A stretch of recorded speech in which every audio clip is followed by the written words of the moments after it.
नमस्कार विद्यार्थी मित्रो, आमचे YouTube channel science and education corridor यामध्ये आपले सर्वांचे स्वागत. BEd CET रिझल्ट मार्च 2024 या अनुषंगाने आपण व्हिडिओ पाहत आहोत. विद्यार्थी मित्रो, आपल्या मार्च BEd CETची जी रिझल्ट आहे त्याची प्रतीक्षा आपल्या अजून कायम आहे. तर कशाप्रकारे आपल्याला लॉग इन करून हा रिझल्ट पाहता येईल ते चेक करूया. बहुतांश विद्यार्थ्यांचं म्हणणं होतं की लॉग इन होत नाही. तर विद्यार्थी मित्रो, चला CET सेलवरती लॉग इन करूया आणि आपला रिझल्ट जो आहे आल्यानंतर कसा चेक करायचा ते पाहूया. रिझल्ट येणे अजून बाकी आहे हे लक्षात ठेवा. तसेच रिझल्टची जी अपडेट आहे ती टॅब आपण जाणून घेऊया. विद्यार्थी मित्रो, CET सेल 2024 किंवा BEd ॲडमिशन 2024, कॅपराऊंड 2024, BEd CET 2024 यापैकी काही जर आपण गुगलमध्ये सर्च केला असता आपण ह्या पेजवरती येतो, जेथे आपल्याला cetcell.mahacity.org ही आपली जेन्युइन वेबसाईट पाहायला मिळते. याला आपल्याला क्लिक करायचं आहे. याला क्लिक करताच विद्यार्थी मित्रो आपण एका पेजवरती पोहोचतो. त्या पेजवरती गेल्यानंतर आपल्याला फ्रंट पेज म्हणजेच होम पेज ओपन झालेलं पाहायला मिळतं, जे की आपल्याला इथे पाहायला मिळत आहे. तर विद्यार्थी मित्रो, आपण इथे पाहू शकता विविध नोटीस, रनिंग नोटिफिकेशन्स आपल्याला इथे पाहायला मिळत आहेत. अनाऊन्समेंट, त्यामध्ये आपल्या काही CET जे आहेत, आपलं CET सेल फक्त BEd CET घेतं असं नाही आहे. तर विद्यार्थी मित्रो, आपण इथे पाहू शकता नंबर ऑफ डिपार्टमेंट्स, तर तब्बल 6 ह्याचे विभाग आहेत, डिपार्टमेंट्स आहेत. किती CETचं आपलं CET सेल घेतं, तर 20 प्रकारच्या वेगवेगळ्या CET, ज्याच्यामध्ये MBA CET, BBA CET, LLB 3 years 5 years CET, तसेच MST CET, medical entrance, engineering entrance, अशा प्रकारच्या 20 CETs आपलं CET सेल घेत असतं. नंबर ऑफ कोर्सेस, या अंतर्गत किती कोर्सला ॲडमिशन्स दिले जातात, जसं की आपलं BEd आहे, BPEd आहे. BEdमध्ये सुद्धा BEd ELCT आहे, स्पेशल आहे, जनरल आहे. तर विद्यार्थी मित्र, अशा प्रकारच्या 61 कोर्सेसला याद्वारे ॲडमिशन्स दिले जातात आणि ह्या सर्व कोर्सेसचे मिळून तब्बल 4000 कॉलेजेस आपल्या महाराष्ट्र राज्यामध्ये आहेत. त्यामध्ये जवळपास BEdचे कॉलेजेस जे आहेत विद्यार्थी मित्रो, 477 कॉलेजेस आपल्याला 2023च्या ॲडमिशन प्रोफाईलनुसार पाहायला मिळतात. तर इतर कॉलेजेस विद्यार्थी मित्रो, engineering, medical college, LLB colleges आणि सर्व CETचे आपल्याला पाहायला मिळतात. इथं वरती स्क्रॉल केल्यानंतर आपल्याला हायर एज्युकेशन या अंतर्गत आपलं BEd येत आहे. तर आपण हायर एज्युकेशनला क्लिक करूया. हायर एज्युकेशनला क्लिक केल्यानंतर आपण वरती स्क्रॉल केल्यानंतर आपल्याला येथे काही अपडेट्स पाहायला मिळतात, ज्या की फक्त हायर एज्युकेशनच्या आहेत. विद्यार्थी मित्रो, आपल्या BEd CET संदर्भात म्हणजेच रिझल्ट संदर्भात अजून नोटिफिकेशन नाही आहे.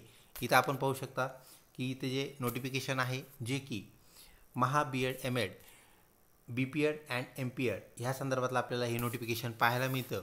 त्यामध्ये त्याची नोटीस जी आहे, notice regarding display of score card in candidates log in for BEd MEd, integrated BEd आहे हे. त्यानंतर MEd, MPEd, BPEd ह्याचा जो रिझल्ट आहे विद्यार्थी मित्रो, तो लागलेला आहे. तो रिझल्ट आपल्याला चेक करता येतो, पाहता येतो. वरती स्क्रॉल केल्यानंतर आपण इथे पाहू शकता MPEdचा रिझल्ट आपल्याला ह्याला क्लिक करताच इथे डाउनलोडची जी फाईल आहे, तर त्या फाईलला क्लिक करताच आपल्याला तो रिझल्ट पूर्ण डाउनलोड होतो. त्यानंतर BPEd CETचा जो रिझल्ट लागलेला आहे, आपण ह्या फाईलला क्लिक करताच तो डाउनलोड झालेला आपल्याला पाहायला मिळतो. एकत्रितपणे असलेला सर्व रिझल्ट, तसेच BEd MEd, इंटिग्रेटेड BEd 3 वर्षाचं BEd जे आहे विद्यार्थी मित्रो, त्याचाही आपल्याला इथे रिझल्ट लागलेला पाहायला मिळतो. सध्या आपलं फक्त BEd CET, ELCT, general CET आणि स्पेशल CET ह्याचा रिझल्ट लागणं बाकी असलेलं पाहायला मिळतं. रिझल्ट BEd MEd CET हा आपल्याला पाहायला मिळतो. विद्यार्थी मित्रो, कुठल्याही फाईल आपण नुसतं क्लिक केलं, आपण आता हा जो BPEdचा रिझल्ट आहे, तर ह्या फाईलला आपण क्लिक करून पाहूया. याला क्लिक करताच आपल्याला रिझल्ट डाउनलोड झालेला पाहायला मिळतो. आपण इथं पाहू शकता BPEd CETचा हा रिझल्ट आहे विद्यार्थी मित्रो. कोणत्या तारखेचा, तर 7 मार्च. जशी आपली BEd CET विविध तारखांना झाली होती मार्च महिन्यामध्ये, तशीच BPEd CETसुद्धा 2 विविध तारखांना झाली होती. पैकी 7 तारखेचा हा रिझल्ट आपल्याला असलेला पाहायला मिळतो. विद्यार्थी मित्रो, अशाच प्रकारे आपला BEdचा सुद्धा रिझल्ट पाहायला मिळेल. आपण बॅक येऊया आणि बॅक आल्यानंतर खाली स्क्रॉल करूया. स्क्रॉल केल्यानंतर आपल्याला लॉग इन कसं करायचं ते आपण पाहूया. विद्यार्थी मित्रो, इथे कॅन्डिडेट रजिस्ट्रेशन हे जे दिसत आहे, सहजपणे ह्याला क्लिक करायचं आहे. बरेच विद्यार्थी म्हणतात आम्ही त्याला क्लिक केल्यानंतर लॉग इन पेज येत नाही. आपण पाहू शकता कंटिन्यूमध्ये हे लॉग इन पेज आपल्याला इथे आलेलं पाहायला मिळतं आहे.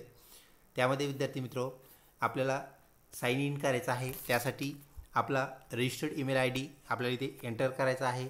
त्याचा पासवर्ड जो आहे जो आपण BEd CET फॉर्म भरताना दिला होता तो पासवर्ड आपल्याला इथं इनरोल करायचा आहे, टाकायचा आहे. विद्यार्थी मित्र पासवर्ड हरवला असल्यास किंवा गहाळ झाला असल्यास आय फॉरगॉट माय पासवर्ड हे वापरूनसुद्धा आपण काय करू शकतो, लॉग इन करू शकतो. त्यासाठी सुद्धा आपल्याला आधी ईमेल टाकायचा आहे आणि नंतर direct I forgot my password याला आपल्याला क्लिक करायचं आहे. आणि सध्या आपण ईमेल टाकून व पासवर्ड टाकून लॉग इन करूया. त्यासाठी लॉग इन डिटेल्स आपण इनरोल करूया. विद्यार्थी मित्रो लॉग इन डिटेल्स व पासवर्ड आपण एंटर केलेला आहे. आता आपण साइन इन इथे जे आपल्याला पाहायला मिळतं आहे त्याला क्लिक करूया. या साइन इनला क्लिक करताच आपण एक विद्यार्थी मित्रो साइन इन झालं की लगेच आपण ह्या पेजवरती पोहोचलेलो आहोत. नंतर वरती स्क्रॉल करायचं आहे. स्क्रॉल केल्यानंतर आपण आपलं रजिस्ट्रेशन फॉर्म जो भरलेला आहे तो इथे पाहू शकता. आपला प्रोफाईल पाहू शकता, एडिट करू शकता. त्यानंतर हेल्प डेस्क आपल्याला पाहायला मिळतो. त्यानंतर आपलं जे हॉल तिकीट होतं जे आपल्याला इथे पाहायला मिळतं. विद्यार्थी मित्रो CET सेलने सध्या हॉल तिकीट आपलं काढून घेतलेलं आहे. म्हणजेच आपल्याला माहीत आहे आपलं BEd हायर एज्युकेशनमध्ये आहे. तर आपण जो फॉर्म भरलेला आहे जनरल BEd CETचा फॉर्म भरलेला असल्यामुळे आपल्याला इथं general and special and ELCT असं आपल्याला इथे पाहायला मिळतं आहे. आणि इतर कुठेही एनरोलमेंट नाही किंवा एनरोलमेंट नॉट फाउंड असं आपल्याला पाहायला मिळतं आहे. सध्या आपण जर याला क्लिक केलं तर विद्यार्थी मित्र आपल्याला कुठलीही माहिती पाहायला मिळत नाही. क्लिक करताच आपल्याला 404 file or directory not found अशा प्रकारचा मेसेज आलेला पाहायला मिळतो. ज्यावेळेस आपला कॅप राऊंड सुरू होईल त्यावेळेस आपलं हॉल तिकीटसुद्धा आपल्याला इथं असलेलं पाहायला मिळेल. अजून एक बाब मध्यंतरी जी आपण हँडल केलेली आहे ती म्हणजेच ऑब्जेक्शन ट्रॅकिंग. तर ही सुद्धा विद्यार्थी मित्र सध्या बंद झालेली आपल्याला पाहायला मिळते. कारण त्याच्या डेट्स तेव्हाच संपलेल्या आहेत आणि त्यामुळे इथं ट्रॅकिंग जी आहे ती आपल्याला बंद झालेली पाहायला मिळते. आपण त्याला क्लिक केलं असता इथे सुद्धा आपल्याला एरर असं दाखवत आहे. ज्यावेळेस कॅप राऊंड आपला सुरू होईल त्यावेळेस आपल्याला इथे आपली आन्सर शीट जी आहे आपली आन्सर शीट व स्टँडर्ड आन्सर शीट ह्या दोन्ही गोष्टी आपल्याला पुन्हा पाहायला मिळतील. त्यानंतर विद्यार्थी मित्र स्कोअर कार्ड आपला रिझल्ट अजून लागणे बाकी आहे. रिझल्ट लागल्यानंतर आपल्याला स्कोअर कार्ड इथे अवेलेबल असलेला पाहायला मिळणार आहे. तर इथे सध्या नो एनरोलमेंट फाउंड असं आपल्याला दाखवत आहे. कारण रिझल्ट अजून बाकी आहे त्यामुळे स्कोअर कार्ड दाखवण्याचा काही प्रश्न येत नाही. तसेच कॅप राऊंड ही बाब आहे आपल्या रिझल्ट नंतरची. त्यामुळे इथे कॅप हा जो टॅब आहे तो आपल्याला बंद असलेला हाईड असलेला पाहायला मिळतो. अशा प्रकारे विद्यार्थी मित्र आपलं लॉग इन करायचं आहे व आपला रिझल्ट ज्यावेळेस येईल त्यावेळेस आपल्याला चेक करता येणार आहे. तसेच आपलं जे रजिस्ट्रेशन आहे काही प्रोफाईलमध्ये आपल्याला चेंज करायचं असल्यास आपण त्याला क्लिक करून ते चेंज करू शकतो. अशा प्रकारे आपल्याला आपलं BEd CET जे प्रोफाईल आहे ज्याला आपण अकाउंट असंही म्हणूया तर BEd CET अकाउंट आपल्याला हँडल करता येईल, चालवता येईल. तर विद्यार्थी मित्र व्हिडिओ आवडला असल्यास नक्कीच लाईक करा.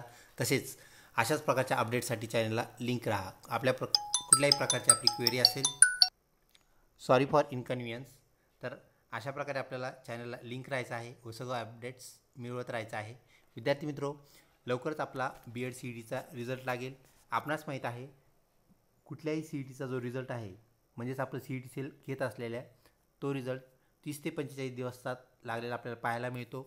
तब्बल 45 दिवस आपल्या BEd CETच्या शेवटच्या पेपरला म्हणजेच 6 मार्चच्या पेपरला होऊन गेलेले आहेत. विद्यार्थी मित्रो तरी आपला रिझल्ट लागला नाही याला कारण आहे दुसऱ्या काही CET ज्या आहेत त्या सध्या परफॉर्म होत आहेत.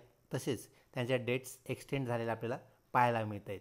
तर त्या लवकरच CET संपतील आणि काहीच कालावधीमध्ये आपलं नोटिफिकेशन येईल आणि नोटिफिकेशन आल्यानंतर 4 ते 5 दिवसांनी आपला रिझल्ट लागलेला आपल्याला पाहायला मिळतो.